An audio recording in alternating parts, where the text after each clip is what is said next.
The Drakari ship arrived without warning. Teho was in his workshop, working on designs for the mechanical wings, when the shadow passed over his building. He looked out the window and saw a vessel unlike any he had seen before. It was shaped like a curved blade, covered in golden metal that glowed in the pale sunlight. Beautiful and dangerous. Yuna rushed in moments later, her face pale with worry. "They found us," she said. "The Drakari. They must have tracked the crash signal." Teho felt his stomach drop.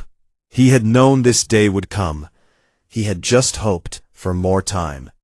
5 figures emerged from the ship. They were tall and covered in dark scales, with long necks and sharp faces that looked almost like dragons themselves. They wore golden armor and carried weapons that hummed with energy. Their leader was an old male with scales faded to gray. His eyes were cold and hard, like stones at the bottom of a frozen river. He walked toward the workshop with slow, deliberate steps. Teho stepped outside to meet them. His hands were shaking, but he kept his voice steady. "My name is Teho," he said. "I'm the owner of this workshop." The old Drakari looked down at him with an expression of mild disgust. "I am Elder Keth of the Drakari High Council. We have received reports that a celestial dragon crashed on this planet. Our sacred daughter is missing. You will tell us where she is." "She's inside," Teho said, "but she's injured, badly." Elder Keth pushed past him without another word. The other Drakari followed. Teho and Yuna hurried after them. Snowfall was resting in the corner of the workshop when the Drakari entered. The dragon lifted her head and made a soft sound of recognition. Elder Keth stopped in his tracks. For a moment, his cold expression cracked. Something like pain crossed his face. "White daughter," he whispered.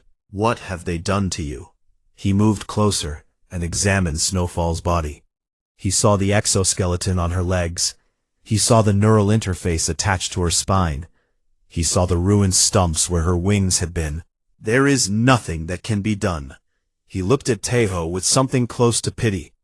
"Your efforts were wasted, human. This dragon cannot be healed. Our greatest healers, our most advanced technologies, none of them can repair damage like this. We know. We have tried many times." "What will you do with her?" Yuna asked. Elder Keth drew a long, curved blade from his belt. It was made of dark metal and covered in golden symbols. "We will perform the ritual of release," he said. "We will free her spirit from this broken body. It is the merciful thing to do. It is the Drakari way." Teho stepped between Elder Keth and Snowfall. "No," he said. The workshop went silent. The Drakari soldiers raised their weapons. Elder Keth stared at Teho as if he had just spoken in an unknown language. "No," the elder repeated. "You dare to refuse?" "I'm not finished yet," Teho said. "I can help her. I can make her fly again." It was a cold, bitter sound. Make her fly again. Human, you understand nothing. The wings of a celestial dragon are not simple limbs. They are connected to her spirit, to her very essence. They cannot be replaced with machines. It is impossible. "You keep using that word," Teho said quietly, "but I don't think it means what you think it means." For a moment, Elder Keth looked like he might kill Teho right there. Then something changed in his expression. Curiosity, amusement, the way someone might look at a small animal doing something unexpected. "You truly believe you can succeed where the Drakari have failed?" he asked. "I don't know if I can succeed," Teho admitted. "But I know I haven't tried everything yet, and until I have, I'm not going to give up on her." Elder Keth studied him for a long moment. Then he turned to look at Snowfall. The dragon was watching the conversation with those silver eyes. When Elder Keth met her gaze, something passed between them. A communication Teho couldn't understand. Finally, Elder Keth sheathed his blade. You have courage, human, he said. Foolish courage, but courage nonetheless. He thought for a moment. I will give you 3 of your planet's months. During this time you may attempt whatever repairs you wish. When the time ends, I will return. If the White Daughter cannot fly by then, we will perform the ritual. This is not negotiable. And if she can fly? Taeho asked. Elder Keth smiled slightly. Then I will admit that I was wrong about humans. But do not hold hope for that outcome. It will not happen. He turned and walked toward the door, his soldiers following. At the entrance he paused and looked back. 3 months, human. Use them wisely. Then the Drakari were gone, their golden ship rising into the sky and disappearing among the clouds. Her face was pale and scared. Taeho, she said. 3 months? You can't possibly build functional wings in 3 months. It took you weeks just to make the exoskeleton work. Taeho didn't respond. He was looking at Snowfall. The dragon looked back at him with trust in her silver eyes. She didn't understand words, but she understood what had just happened. The human had protected her. The human had fought for her. Again, Taeho walked over and placed his hand on Snowfall's neck. Don't worry, he said softly. I promised I would help you, and I keep my promises. He turned to Yuna. Get me everything you can find about dragon wing biology, he said. I have work to do. Then he picked up his tools and began the most important project of his life. Taeho worked like a man possessed. He stopped sleeping for more than 3 hours at a time. He stopped eating regular meals. He stopped talking to anyone except Yuna and Snowfall. Every moment of every day was focused on one single goal, building wings that could carry a dragon. The first challenge was understanding how dragon wings actually worked. Thanks to Yuna's research, Taeho learned that celestial dragon wings were not like bird wings. They didn't just push air down. They created complex patterns of energy that bent gravity itself. That was how creatures so large could fly through space as easily as through atmosphere. This was a problem. Taeho could build machines. He could work with metal and wire and motors. But bending gravity? That was beyond anything human technology could do. So he had to find another way. He spent days studying the physics of flight. He calculated how much lift would be needed to raise Snowfall's body. He designed wing shapes that could generate maximum thrust with minimum effort. He tested hundreds of different materials, looking for something strong enough and light enough to work. The answer came from an unexpected place, an old Drakari trading ship that had crashed on Varus 7 decades ago. Taeho had salvaged parts from it many times before, but he had never looked closely at its hull. Now, examining it under a microscope, he discovered something amazing. The metal was filled with tiny channels, almost like veins, that once carried energy throughout the ship. If he could recreate these channels in artificial wings and fill them with the right kind of power, they might be able to generate lift similar to real dragon wings. It was a wild theory, probably stupid, almost certainly doomed to fail. Taeho started building anyway. He shaped the wing frames from salvaged ship metal. Each wing was 6 meters long when fully extended. He made them fold, like fans, so Snowfall could walk without them dragging on the ground. The joints were designed to move in 12 different directions, giving maximum flexibility. The membrane was harder. Real dragon wing membrane was alive. It could stretch and contract. It could heal from damage. It could feel the wind and adjust automatically. No artificial material could do all those things. But Taeho found a partial solution. He created a synthetic membrane from a polymer that reacted to electrical signals. When current ran through it, the membrane would tense or relax. It wasn't perfect, but it was something. The biggest challenge was the neural bridge. The exoskeleton for Snowfall's legs had worked because walking was relatively simple. But flying was different. Flying required thousands of tiny adjustments every second. The wings had to respond to Snowfall's thoughts instantly, without any delay. Yuna worked on this problem for weeks. She studied Snowfall's brain patterns. She mapped the signals that once controlled the dragon's real wings. Then she built a new neural interface, more advanced than anything she had created before. It was designed to translate Snowfall's thoughts directly into wing movements. The first test came after 2 months of work. Taeho attached the mechanical wings to Snowfall's back. The dragon made a low sound of discomfort as the neural interface connected to her nervous system. For a long moment, nothing happened. Then slowly, the wings began to move. They opened and closed. They tilted left and right. They responded to Snowfall's thoughts, just like real wings should. Snowfall's eyes went wide with wonder. She made a sound that Taeho had never heard before. Happiness. Pure, simple happiness. "It's working," Yuna whispered. "Don't celebrate yet," Taeho said. "Moving is one thing. Flying is another." They took Snowfall outside for the first flight test. The dragon stood in the snowy field behind the workshop, mechanical wings spread wide. The sun was setting, painting the sky in shades of orange and purple. Taeho stepped back. "Whenever you're ready," he said to Snowfall. The dragon looked at him, then looked up at the sky. Something burned in those silver eyes. Longing, hope, a desperate need to touch the clouds again. Snowfall beat her wings.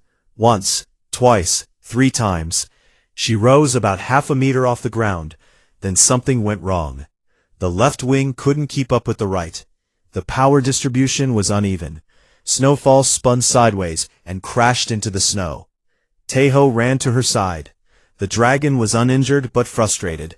She made an angry sound and tried to stand. "It's okay," Taeho said. "First attempt. We'll fix it." They tried again 2 days later. This time, Snowfall rose higher before falling. The third test was better. The fourth was worse. The fifth nearly killed them both when a wing joint broke and sent metal pieces flying through the air. Days passed. Weeks passed. The deadline drew closer. Elder Keth would return soon. Taeho fixed every problem he could find. He strengthened the joints. He balanced the power distribution. He adjusted the neural interface sensitivity. Each test was a little better than the last, but it wasn't enough. Snowfall could hover. Snowfall could glide short distances, but she couldn't truly fly. The night before the 19th test, Taeho sat alone in his workshop. He was exhausted. His body ached. His mind was empty. He had given everything he had, and it still wasn't enough. Snowfall moved closer to him. She lowered her great head and pressed her nose against his shoulder. A soft rumble came from her throat. Comfort. Support. Taeho looked into her silver eyes. "I'm sorry," he said. "I really tried." Snowfall made another sound. This time, it almost sounded like words. Trust. Believe. Taeho took a deep breath. He thought about all the tests that had failed. He analyzed every problem, every mistake, every tiny detail that had gone wrong. And suddenly, in that quiet moment, he saw what he had been missing.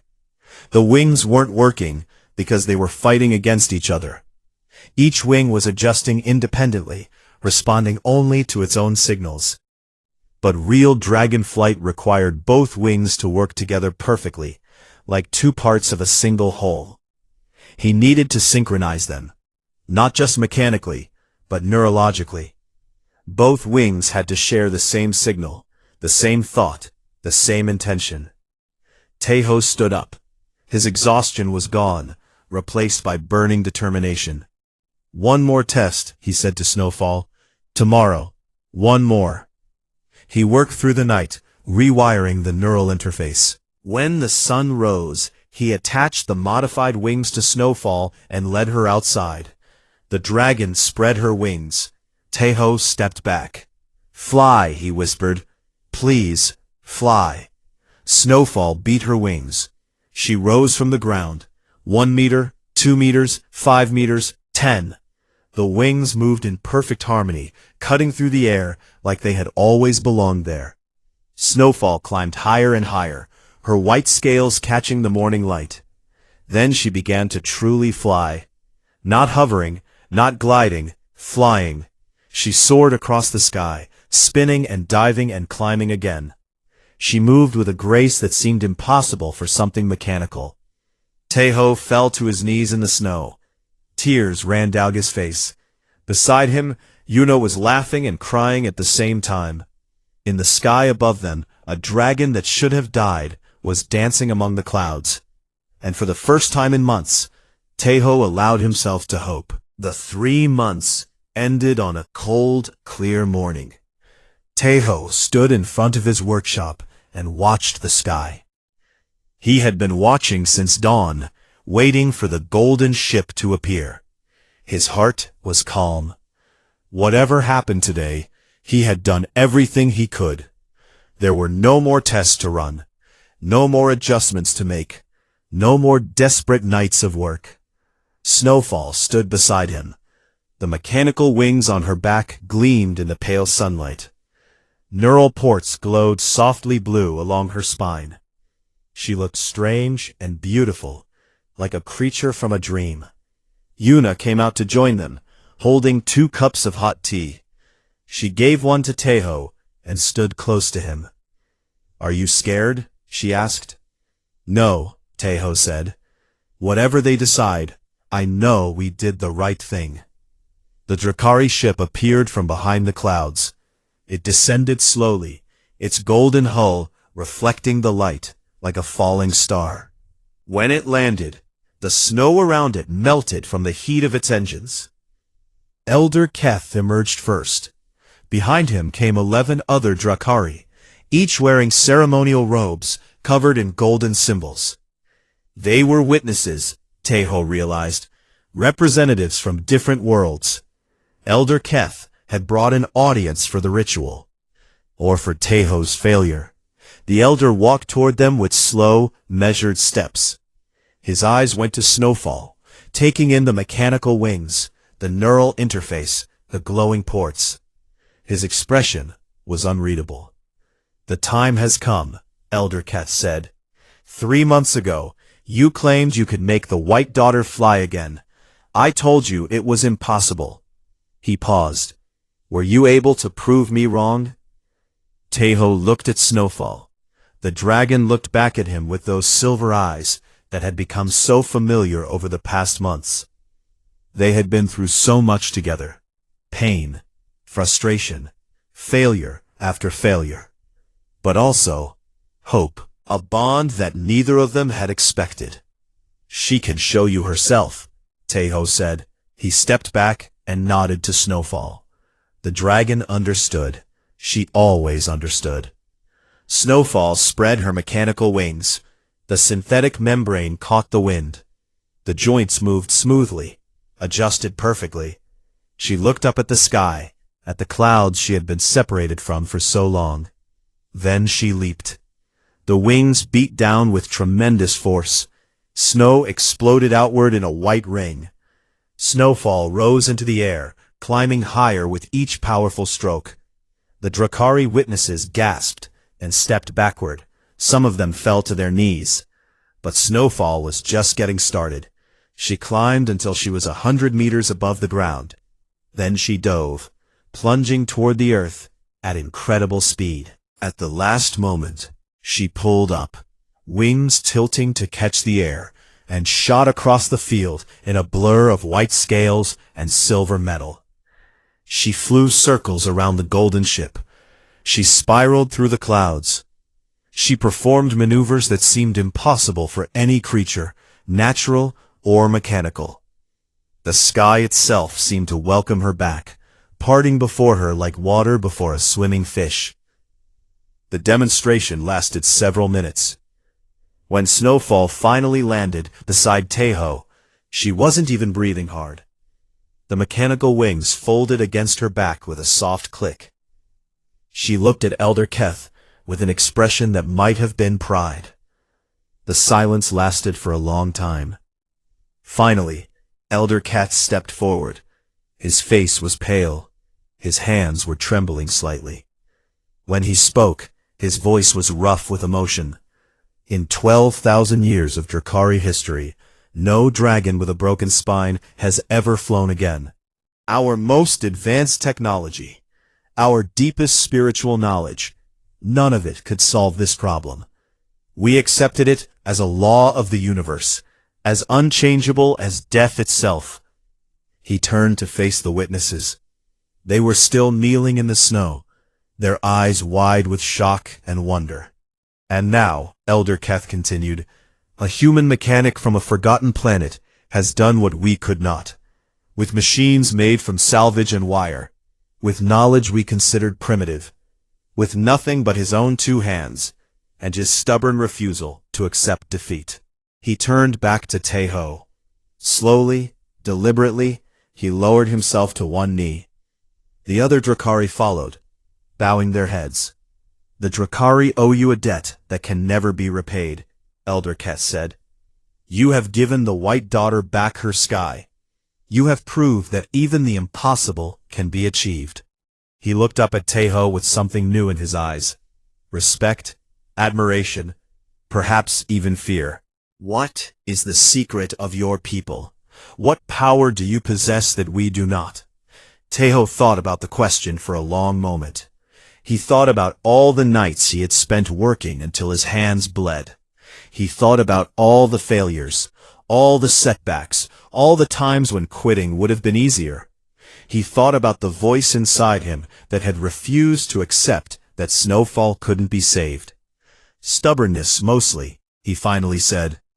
Elder Keth stared at him. Then, unexpectedly, he laughed. It was a real laugh, warm and surprised. Stubbornness, he repeated. Perhaps that is something the Drakari have forgotten. The ability to refuse what the universe tells us is true. The courage to keep fighting even when logic says we cannot win. He stood and looked at Snowfall. You have taught us something valuable today, human. Both you and the White Daughter. The Drakari began to prepare their ship for departure.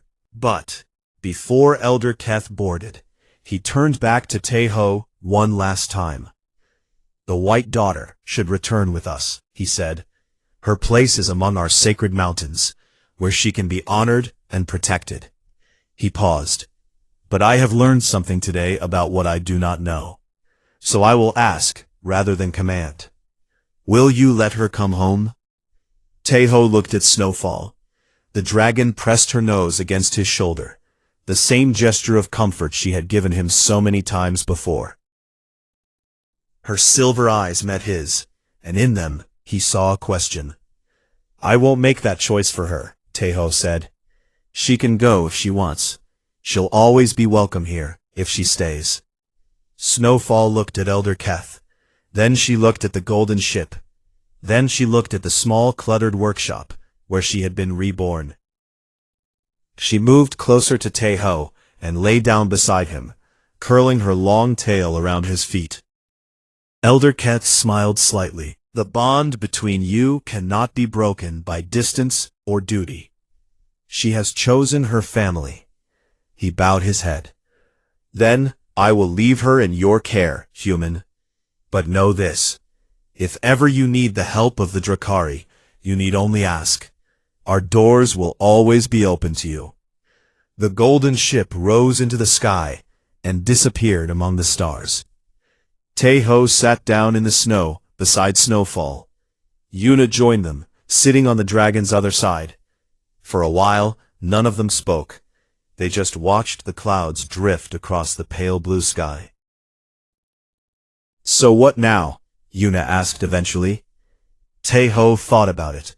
Word would spread. A human had done the impossible. A human had made a sacred dragon fly again. Others would come. Others who had been told their loved ones couldn't be saved. Others who had run out of hope. They would come looking for the mechanic who didn't believe in impossible. I guess we build a bigger workshop, Taeho said. Snowfall made a sound that might have been a laugh. Then she spread her mechanical wings and took off into the sky, dancing among the clouds like she had always belonged there. And watching her fly, Taeho knew that this was only the beginning. The snow was falling hard when Taeho found the crash site. He had been driving his salvage truck across the frozen plains of Varus 7, looking for old ship parts to sell. This planet was cold and empty. Most people hated it here, but Taeho liked the silence. He liked being alone with his machines and his thoughts. His scanner beeped. Something big had crashed about 2 kilometers north. Taeho turned his truck toward the signal. Crashed ships meant valuable parts. Valuable parts meant money. Money meant he could keep his small workshop running for another month. The wreckage was worse than he expected. The transport vessel had hit the ground at high speed.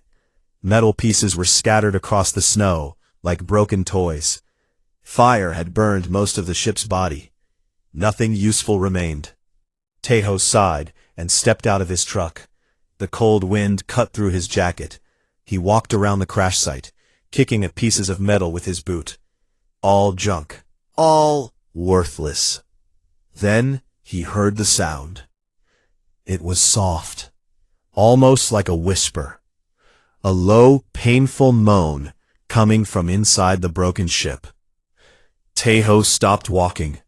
His heart beat faster. He knew he should call the authorities. He knew he should report this and walk away. Instead, he climbed into the wreckage. The inside of the ship was dark and smelled like burned metal. Taeho turned on his flashlight and moved carefully through the twisted corridors. The moaning sound grew louder. It was coming from the cargo hold. He pushed open a broken door and froze. Lying in a pool of pale blue blood was a creature unlike anything Taeho had ever seen. It was massive, at least 4 meters long. Its body was covered in scales that were pure white, like fresh snow. 2 great wings lay crumpled beneath its body, torn and bleeding. Its long neck was curled against its chest, and its eyes were closed. Taeho was looking at a dragon. He had heard stories about these creatures. Every species in the galaxy had legends about them. They were called celestial dragons, ancient beings that lived among the stars. Most people believed they were just myths, stories told to children. But this one was real, and it was dying. Taeho moved closer.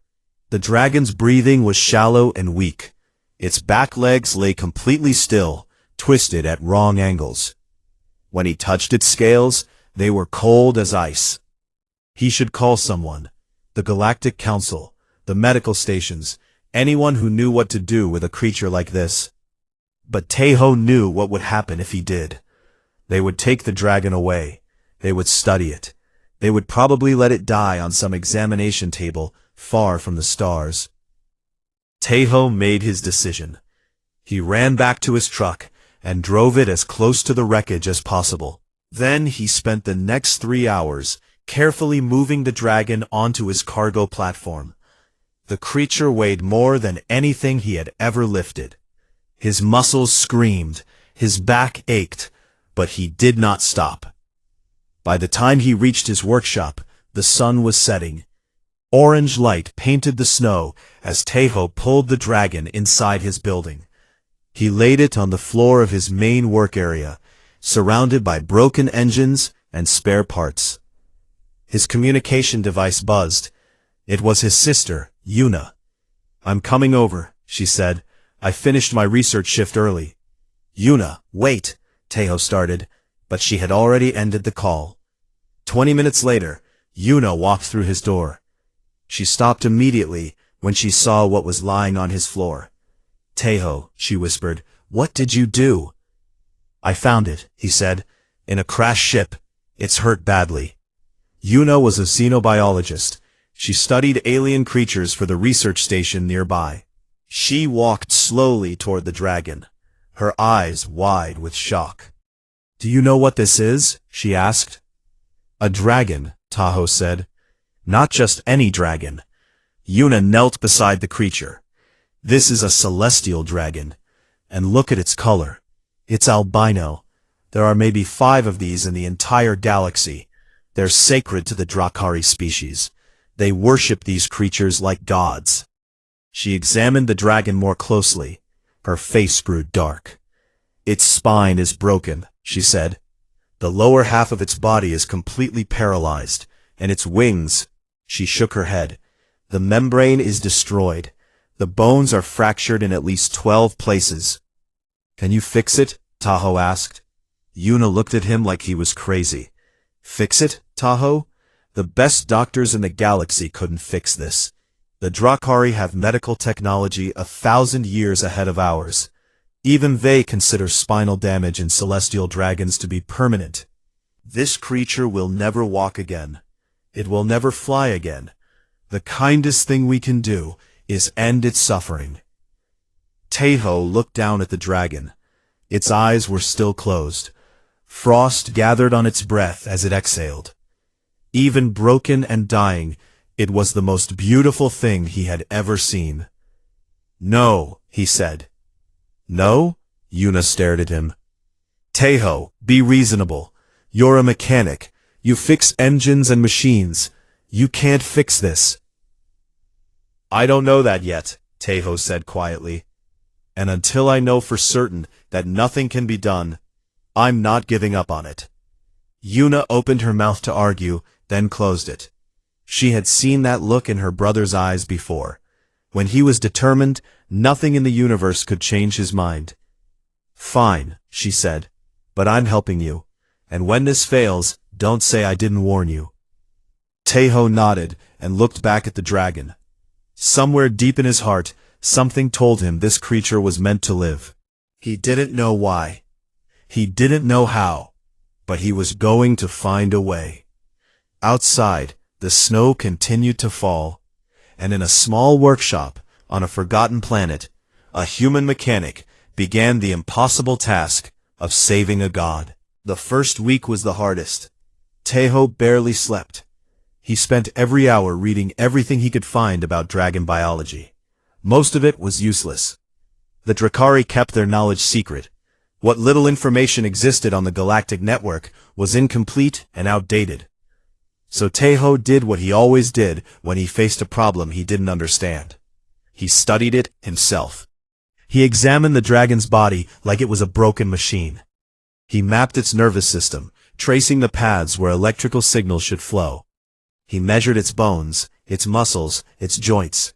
He drew diagrams and made calculations. Yuna helped him understand the biological parts. Together, they built a complete picture of how the creature worked. The dragon remained unconscious for 5 days.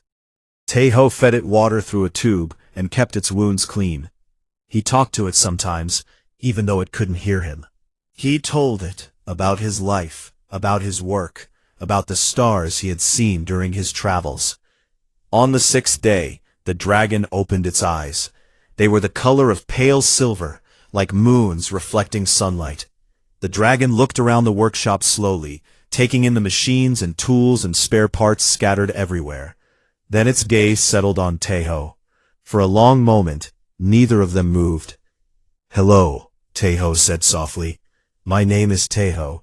I found you in the crash. I'm trying to help you." The dragon made a low sound in its throat. It tried to move, then stopped when pain shot through its body. It looked down at its legs, which lay motionless on the floor. Something changed in its silver eyes. Understanding, despair. The dragon knew it was paralyzed. It let out a sound that broke Tahoe's heart. Not a roar, not a growl, a cry, the sound of a creature that had lost everything. He placed his hand gently on the dragon's neck. The scales were cold but smooth, like touching polished glass. "I know," he said. "I know it hurts, but I'm not going to let you give up. Do you understand? We're going to fix this together." The dragon looked at him with those ancient silver eyes. It didn't understand his words, but somehow it seemed to understand his meaning. After a moment, it lowered its head and closed its eyes, a small sign of trust. Tahoe named the dragon Snowfall, It seemed fitting, given its white scales and the frost that always gathered on its breath.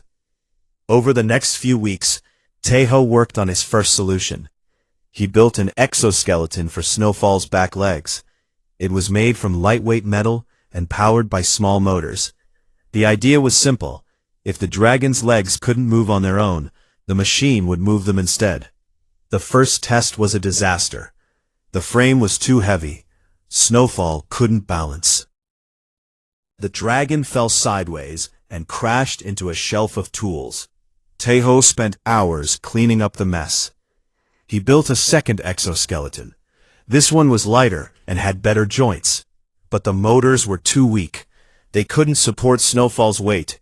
The dragon took 2 steps before collapsing again. Yuna found Taeho sitting on the floor at 3 in the morning, surrounded by broken metal and scattered wires. His eyes were red from lack of sleep. His hands were covered in oil and small cuts. "You need to rest," she said. "I can't," he replied. "There has to be a way. I just haven't found it yet." Yuna sat down beside him. "The problem isn't the mechanics," she said. "It's the connection. Snowfall's brain can't communicate with its legs anymore. The signals are blocked. Even if you build perfect legs, the dragon won't be able to control them naturally." Then an idea came to him. "What if we bypass the damaged nerves?" he asked. "What if we create an artificial connection between its brain and the mechanical legs?" "A neural bridge," Yuna said slowly. "That technology exists, but it's extremely advanced. We don't have access to anything like that." "No," Taeho agreed, "but I might know where to find something close." 2 days later he returned from the salvage yards with boxes full of old medical equipment. Most of it was junk, thrown away by hospitals and research stations years ago. But buried among the broken pieces, Taeho found what he was looking for. A biosynthetic nerve interface, damaged but repairable. He spent another week fixing it. Then he built his third exoskeleton, this time with connection points for the neural interface. The day of the test, Yuna attached the interface to Snowfall's spine. The dragon growled uncomfortably, but stayed still. Taeho connected the wires to the exoskeleton and held his breath. "Try to move," he whispered to Snowfall. "Just try." For a moment, nothing happened. Then, slowly, one of the mechanical legs twitched. Snowfall's eyes went wide with surprise. It tried again. The leg moved more, bending at the knee. The dragon made a sound of wonder. "It's working," Yuna breathed. Taeho helped Snowfall stand. The dragon was shaky and unsteady. The movements were awkward and strange, but for the first time since the crash, Snowfall was standing on all 4 legs. The dragon took a step, then another, then another. Yuna laughed and wiped tears from her eyes. Taeho felt something warm spread through his chest. Pride, hope, joy. But as he watched Snowfall walk slowly around the workshop, Taeho knew this wasn't enough. Walking was good. Walking was progress. But a dragon that couldn't fly was only half alive. He looked at Snowfall's ruined wings, hanging limp against its sides. The membrane was gone. The bones were shattered beyond repair. No amount of medical treatment could restore them. But maybe medical treatment wasn't the answer. Taeho was a mechanic. He built machines. He fixed things that seemed unfixable. If Snowfall's real wings couldn't be healed, then perhaps he could build new ones. Mechanical wings. Wings of metal and wire. Wings that could carry a dragon back to the sky. It was an insane idea. Impossible. Ridiculous. Every logical part of his brain told him it would never work. But Taeho had stopped believing it impossible a long time ago.